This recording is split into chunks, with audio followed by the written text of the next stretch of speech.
The silence that settled over the northern reaches of the Masai Mara was not the peace of tranquility, but the hollow quiet of exile. For 3 years, two brothers had wandered the borderlands, their roars echoing unanswered across territories that no longer belonged to them. Casey and Django, born of the same bloodline, bound by loyalty forged in fire, had once ruled these grasslands with absolute authority. Now, they were nomads, shadows of their former glory, carrying scars that told the story of their downfall. The year was 2019 when their world collapsed. A coalition of younger males, hungry and relentless, had stormed their kingdom with the fury of a breaking dawn. The battle had raged for hours, dust rising like smoke signals announcing the end of an era. When the sun set that day, Casey and Django found themselves cast into the wilderness, their pride scattered, their legacy seemingly buried beneath a weight of defeat. Yet something burned within them that exile could not extinguish. Something deeper than pride, stronger than pain, and more enduring than the scars carved into their hides. If you are drawn to stories of resilience, brotherhood, and the relentless pursuit of redemption in the wild, make sure to like this video and tell us in the comments where you are watching from. Your support helps this pride grow stronger, and what unfolds next will leave you breathless. The brothers adapted to their new reality with the grim determination of survivors. Where once they had commanded territories spanning dozens of kilometers, they now moved through forgotten corners of the savannah, avoiding confrontation, hunting in silence, and nursing wounds that went far deeper than flesh. Casey, the elder by mere months, bore the weight of leadership with stoic resolve. His mane, once a crown of golden fire, had grown darker with age and hardship. Every step he took was measured, every decision calculated with the precision of a tactician who had learned from brutal defeat. Django moved like his shadow, scarred but unbroken, his loyalty unwavering despite the cost it had brought them both. Where Casey was the strategist, Django remained the enforcer, his body a weapon honed by years of conflict. Together they formed a unit that exile had not weakened but refined, stripping away everything except the core of what made them formidable. They were no longer kings, but they had become something perhaps more dangerous. They had become hunters with nothing left to lose. The seasons turned, and with each passing month, the brothers observed the changes in their former domain from the periphery. New roars echoed across the plains, younger voices proclaiming dominance over lands soaked with the blood of previous rulers. The coalition that had defeated them grew comfortable in their victory, their patrols becoming routine, their vigilance dulled by the intoxication of unchallenged power. From the ridges overlooking their lost kingdom, Casey and Django watched and learned, mapping every movement, memorizing every weakness, preparing for a reckoning that their enemies believed would never come. During their exile, the brothers encountered other nomads, lions cast out from their own territories by the endless cycle of conquest and defeat that defined the savannah. Some sought to join them, drawn by their reputation and the promise of strength in numbers. But Casey and Django remained selective, understanding that their mission required absolute trust and perfect coordination. They accepted only those whose loyalty had been tested by fire, building a small but deadly coalition of outcasts bound by shared purpose and burning ambition. The drought of 2021 brought opportunity disguised as hardship. Water sources dwindled, forcing herds to concentrate around the remaining rivers and waterholes. Competition intensified, and the comfortable rulers of their former territory found themselves tested by challenges they had not anticipated. Reports reached the brothers through the network of scavengers and opportunists that populated the borderlands. Their enemies were struggling, fighting on multiple fronts, their unity beginning to show cracks under the pressure of constant vigilance. It was during this time that Kisi began to speak of return, not as a distant dream, but as an approaching reality.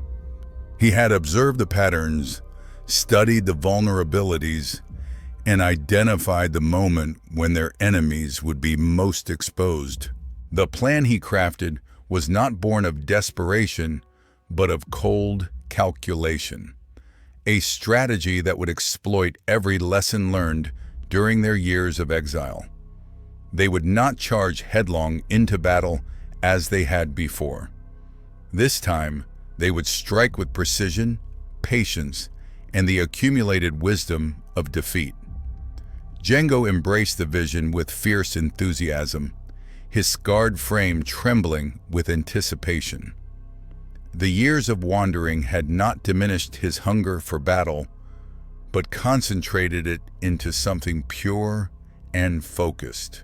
He trusted his brother's judgment completely, understanding that their survival and ultimate triumph depended on unity of purpose and flawless execution. Together, they began the final preparations for what would either be their redemption or their destruction. The reconnaissance missions started in the depths of night, when the savannah belonged to shadows and whispers. The brothers would creep to the edges of their former territory, invisible in the darkness, gathering intelligence on patrol routes, pride locations, and the strength of their enemies. What they discovered filled them with cautious optimism. The coalition that had defeated them was no longer the cohesive force it had once been. Success had bred complacency, and complacency had created vulnerabilities that sharp eyes could exploit. Their former pride had been fractured and redistributed among the victors. Lionesses forced to accept new rulers, while their cubs from the old regime had long since vanished. The sight of their scattered legacy stirred emotions that the brothers had learned to control, channeling grief and rage into the cold fire of determination. These lionesses had once hunted at their command, raised their offspring, and shared in the glory of their reign. Soon, if their plans succeeded, they would have the chance to reclaim what had been torn from them.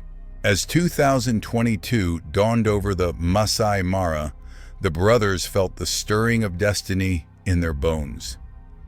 The time for observation was ending, and the hour of action approached. They had spent 3 years preparing for this moment, transforming themselves from defeated exiles into instruments of calculated vengeance. Every scar told a story. Every hardship had taught a lesson, and every night of exile had sharpened their resolve to a razor's edge. The other nomads who had joined their cause sensed the shift in the atmosphere. Conversations grew quieter, movements more purposeful, and the air itself seemed to thicken with anticipation. They were no longer a band of outcasts surviving on the margins. They had become an army in waiting, disciplined by hardship and united by the promise of reclamation. The brothers had forged them into something their enemies would not recognize until it was far too late. From their vantage point on the escarpment overlooking the heart of their former domain, Casey raised his scarred muzzle to the wind and breathed deeply. The scents carried messages of prey and predator, of settled pride, and comfortable rulers who had forgotten that kingdoms built on conquest must always be defended. His eyes, hardened by exile but undimmed by defeat, fixed on the distant acacia groves where his enemies slept in false security. The silence of exile was about to be broken by the thunder of return. The first strike came not with roars or charging bodies, but with the patient precision of shadows moving through moonlight. Casey had learned that true power lay not in announcing your presence, but in controlling when and where your enemies discovered it. The brothers began their campaign of psychological warfare in the early months of 2022, appearing at the edges of their former territory like ghosts from a buried past. A glimpse of movement in the tall grass, the distant echo of familiar roars, scent marks left where they would be discovered but not traced. Their enemies, grown soft in their comfort, initially dismissed these signs as coincidence or imagination. But as weeks passed and the phantom presence persisted, unease began to creep through the pride like a slow poison. Patrols became more frequent, roars more aggressive, and the easy confidence that had defined their rules started to crack. The brothers watched from concealment as their psychological campaign took hold, fracturing the unity of those who had once stood united against them. Django reveled in these early victories, his battle-scarred frame trembling with barely contained anticipation. Yet he held his position with the discipline Casey had instilled, understanding that patience was their greatest weapon. They had waited 3 years for this opportunity, and a few more weeks would mean nothing if it ensured total victory. The younger lion's loyalty to his brother's strategy remained absolute, even as every instinct screamed for immediate action. The drought intensified as the season progressed, and with it came the brothers' first real opportunity to test their enemies' resolve. Water sources throughout the region dwindled to precious few, forcing all the predators into closer proximity around the remaining rivers and seasonal pools. Competition grew fierce, and the established coalition found themselves defending multiple fronts simultaneously. Hyena clans grew bolder, rival nomads pressed closer to the boundaries, and resources became scarce enough to strain even the strongest alliances. It was during this chaos that Casey chose to reveal their hand, not through direct confrontation, but through a calculated display of strength that would send ripples of fear through every corner of their former domain. A young buffalo had become separated from its herd near the Talek River, wounded and vulnerable. The ruling coalition moved to claim this prize, their approach confident and routine. They had no idea that death was watching from the shadows, measuring their every step. The ambush was executed with surgical precision. As the coalition focused on their prey, the brothers struck from concealment, not to kill, but to wound and terrify. Django crashed into the flank of their formation like a thunderbolt, his scarred body moving with lethal grace. His claws raked deep furrows across the hide of their leader, while his roar shattered the evening silence with the promise of vengeance long delayed. Before the stunned coalition could react, both brothers had vanished back into the darkness, leaving behind only blood and the terrible realization that their past had returned to haunt them. The wounded leader limped back to his pride, his confidence shattered, along with the illusion of security that had defined their reign. Word spread quickly through the network of scavengers and opportunists that populated the savannah. The exiled kings had returned, and they brought with them a fury that 3 years of exile had only sharpened. Fear began to poison the very air around the territory, and what had once been a kingdom of comfortable dominance transformed into a fortress under siege. But Casey was far from finished. The psychological victory was merely the opening move in a campaign that would unfold with the inevitability of a gathering storm. He had identified the weak points in his enemy's defenses, the fractures in their alliance that pressure could widen into fatal cracks. The Buffalo incident had been a message, but the real war was yet to begin. Every day that passed without a decisive response from the ruling coalition only confirmed what the brothers had suspected during their reconnaissance. Their enemies had grown weak in victory, unprepared for the kind of sustained assault that exile had taught the brothers to wage. The lionesses of the scattered prides began to take notice as rumors spread through their ranks.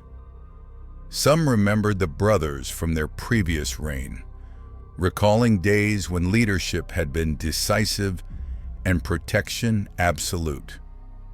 Others had never known any rulers but the current coalition, yet even they could sense the shifting currents of power that moved beneath the surface tensions. Cubs played closer to their mothers, instinctively responding to the adults' growing anxiety, while the older lionesses watched the horizons with eyes that had seen too many changes of dynasty to trust in permanence. Django pressed his brother to escalate their campaign, his warrior's heart burning for the decisive battle that would settle accounts once and for all. But Casey counseled continued patience, understanding that their enemies were already defeating themselves through paranoia and divided attention. Each night brought new reports of internal disputes within the ruling coalition, arguments over strategy and resource allocation that weakened their collective strength. The brothers' mere presence had become a wedge driven into the heart of their enemies' unity. As the weeks stretched into months, the psychological warfare intensified. The brothers began targeting the coalition's allies and subordinates, isolated members who could be struck without triggering a full response. A lone patrol here, a hunting party there, each encounter ending in blood and terror, but never in decisive victory for either side. It was a campaign of erosion, wearing down their enemies' strength and morale through 1,000 small cuts rather than a single mortal blow. The savannah itself seemed to respond to the growing tension, as if the land recognized that change was approaching with the force of destiny. Herds shifted their migration routes to avoid the contested territories. Birds fell silent during the hours when violence was most likely to erupt, and even the wind seemed to carry whispers of the storm gathering in the hearts of two brothers who had returned from exile with vengeance burning in their souls. The stage was set for a confrontation that would reshape the balance of power across the northern Mara. But the brothers had learned that true victory required more than strength. It demanded timing, strategy, and the absolute certainty that when they finally revealed their full power, their enemies would have no choice but to submit or perish in the attempt to resist. Ish in the attempt to resist. The reckoning arrived with the first rains of March, when the parched earth began to soften and the scent of change hung heavy in the air. Kesey had chosen his moment with the precision of a master tactician, recognizing that the seasonal transition would force his enemies into vulnerable positions. As water returned to dry riverbeds and prey began to disperse across the rejuvenated grasslands, the ruling coalition would be compelled to extend their patrols beyond the safety of concentrated defenses. It was then that the brothers would strike with the full fury of 3 years' accumulated rage. The final phase of their campaign began before dawn, on a morning when mist clung to the acacia trees like the breath of sleeping giants. Django moved through the gray light with deadly purpose, his scarred frame cutting through the tall grass toward the eastern boundary of their former territory. His target was not the main pride, but a satellite group of younger males who had grown overconfident in their dominance. These subordinate rulers had claimed a prime hunting ground near the Mara River, believing themselves safe under the protection of the larger coalition. They discovered their error when Django erupted from the morning mist like a demon conjured from nightmares. His roar split the dawn silence, a sound that carried the weight of exile and the promise of retribution. The young males, caught in the open while stalking a herd of impala, found themselves facing a ghost they had believed safely buried in the past. Panic scattered them like leaves before a hurricane, but Django was no longer the lion who had been driven into exile. He was something harder, more focused, refined by suffering into an instrument of pure destruction. The first to fall was their leader, a golden-maned male barely past his prime who had never known defeat. Django's charge carried him to the ground with bone-crushing force, claws finding flesh with surgical precision. The others fled screaming into the grasslands, their terror echoing across the plains and carrying the news that every creature in the territory had been dreading. The exiled kings had returned to collect what was owed in blood. While Django sowed chaos in the east, Kesey moved with equal purpose toward the heart of their former domain. He no longer skulked in shadows or struck from concealment. This was the hour for open warfare, for the kind of direct confrontation that would leave no doubt about the shifting balance of power. His approach was announced by a roar that rolled across the savannah like thunder, a sound that lionesses remembered from better days and enemies recognized as the voice of their approaching doom.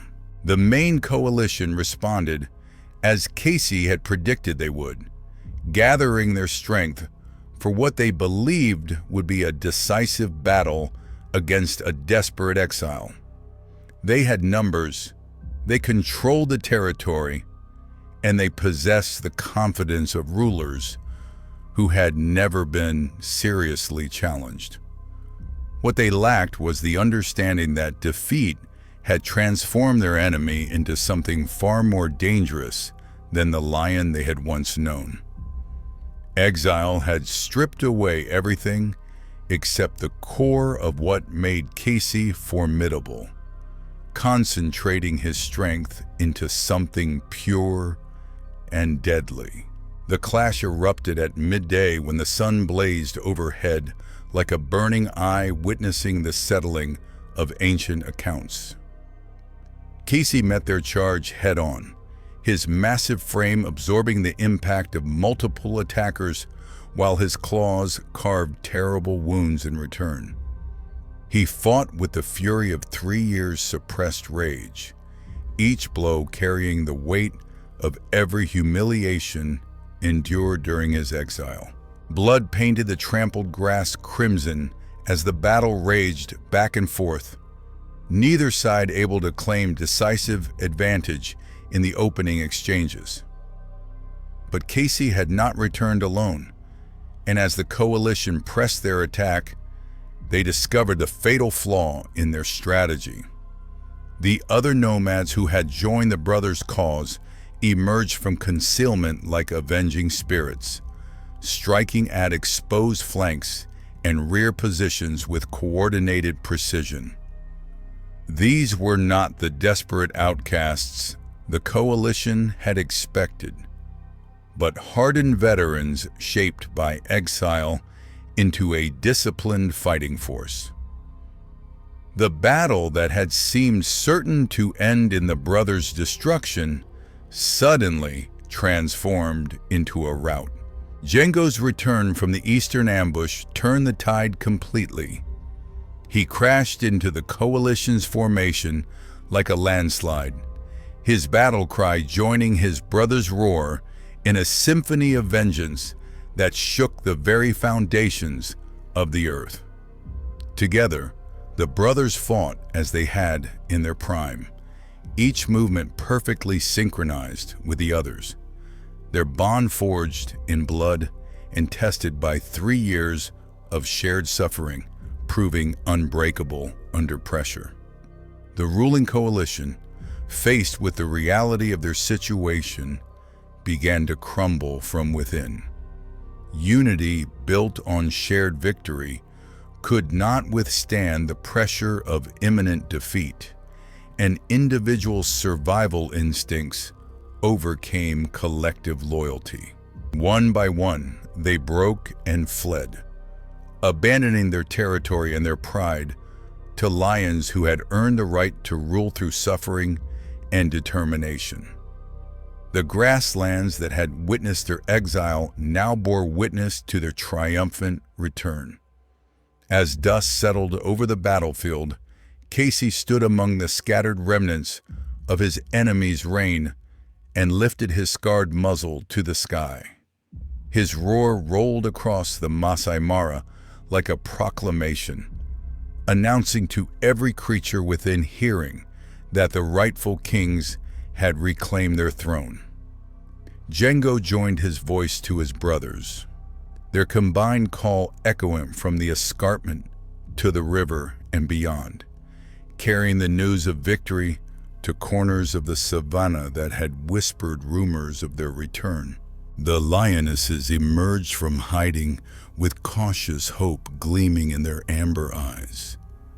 Some remembered the brothers from their previous reign, while others approached with the wariness of those who had learned not to trust impermanence. But as Casey moved among them with the confident bearing of a king restored, they began to accept what their senses told them. The exile was over, the wandering had ended, and their pride once again had protectors worthy of the name. Thus ends the saga of Casey and Django, two brothers who prove that exile is not the end of a story, but the forging of its most powerful chapter. Their journey from defeat to redemption reminds us that true strength is not measured by the absence of scars, but by the courage to rise again despite them. If this tale of brotherhood and resilience moved you, share where you're watching from in the comments below. And don't forget to subscribe for more incredible stories from the heart of Africa's wilderness.